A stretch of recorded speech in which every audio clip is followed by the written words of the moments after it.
A Kantian View of Hester Prynne and Arthur Dimmesdale by Chris Henry, Andy Kim, Karensa McElrath, and Michael Randolph.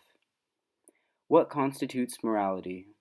Kant believed that a major part of acting morally involves viewing each person as a rational creature worthy of respect as an end in themselves, not a means to an end. He claimed that all people have responsibilities to each other, and to disrespect these duties is immoral.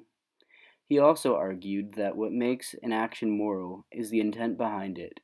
If an action is motivated by the possibility of benefit or the desire to avoid costs, then it is not moral, while an action taken because it is the moral thing to do is moral.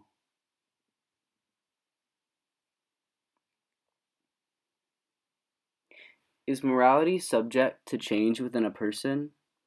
An individual's level of morality can rise and fall over time based on how they fulfill their responsibilities to others and to society, whether or not they respect all humans as ends in themselves, and whether or not their intent is simply to do the morally right thing, regardless of the benefits or consequences they may experience as a result.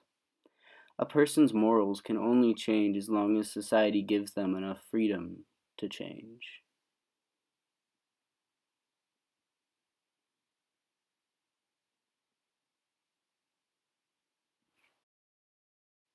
How does intent and/or consequences of individual actions affect morality?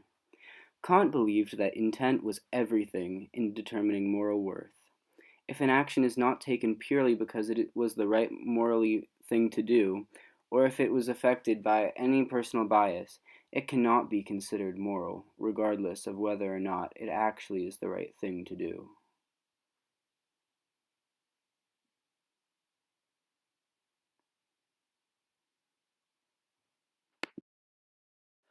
While both Hester and Dimmesdale initially appear to lack any moral worth, they constantly improve and then decline, and improve again, throughout the story, finally coming to an end as moral people in Kant's eyes.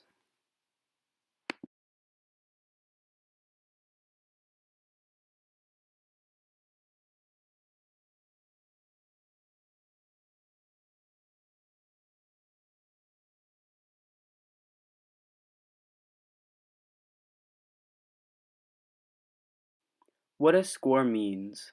0. Lacks any moral worth. An individual scoring a 0 has only selfish motivations, fails to uphold their duties, and uses others as means to an end. 5. Displays some moral worth. A person scoring a 5 may frequently act with good intentions, but does not always respect others as dignified creatures. 10. Displays very strong moral worth. An individual scoring a 10 appreciates that each person is an end in themselves, worthy of dignity. He or she constantly fulfills all their responsibilities and always does the right thing simply because it is right, with no ulterior motive.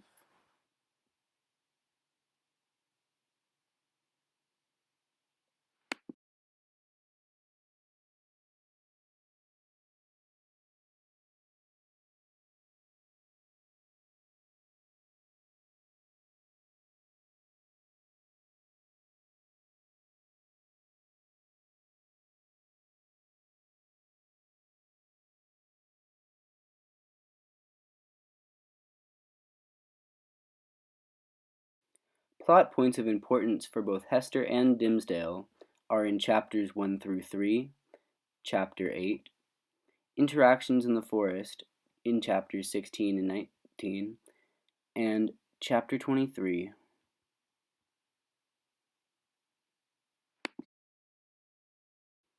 The beginning, chapters 1 through 3. Both Hester and Dimmesdale are at a 0 for their first 3 chapters. Hester and Dimmesdale have betrayed their responsibilities to others by committing adultery, which would be damning enough, even without the fact that Kant argued that all sex outside of marriage was immoral. Dimmesdale attempts to use Hester as a means to reveal that he is the father of the 3rd chapter. Although he is aware of the wrongness of his crime and hints at a guilty conscience, he shifts responsibility for outing him to Hester, rather than coming clean himself, because he is too caught up in the consequences of what the whole town knowing what he did would mean. Furthermore, through his sexual and romantic relationship with Hester, he has betrayed his duty to the town and to society to be a bastion of purity and an example, and through staying quiet about his crime is contributing to the hypocrisy of Puritan society. Although Hester has committed a crime and has been forced to pay for it, she demonstrates no real remorse or guilt for her actions, and clings to her love for Dimmesdale, protecting him rather than forcing him to own up to his actions. She seems more concerned with not giving in to Puritan society than actually atoning for her crime, and the fact that she betrayed her responsibility to her husband.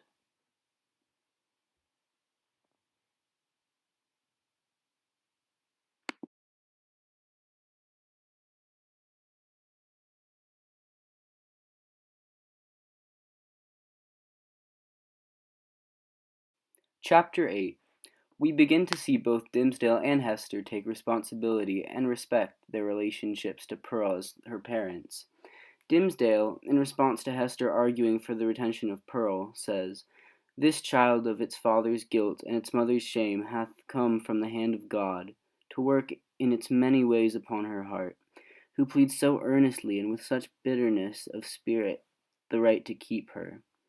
Although Dimmesdale does not recognize Pearl as his daughter, he doesn't admit to the elders that he is the father, thus not receiving scorn.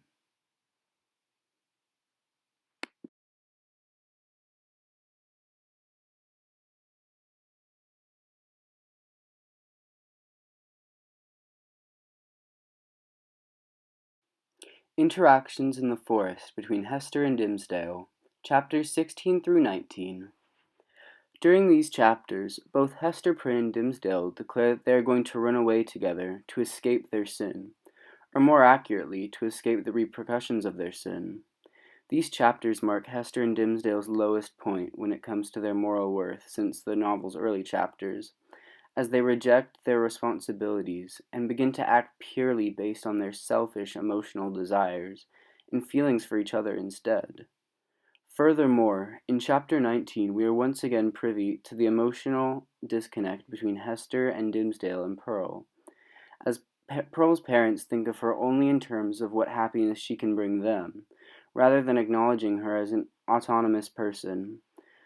Pearl's refusal to interact with Hester while she is not wearing the scarlet letter is seen as annoying, childless petulance, rather than as a representative of the fact that Pearl sees the wrongness of Hester and Dimmesdale's actions where they do not. What is interesting is that where formerly Pearl has clung to Hester and rejected the rest of society, she now also hesitates to interact with Hester because of Dimmesdale's influence, something which suggests that in this chapter, Hester and Dimmesdale are as corrupt and hypocritical as the rest of the society they are planning to flee.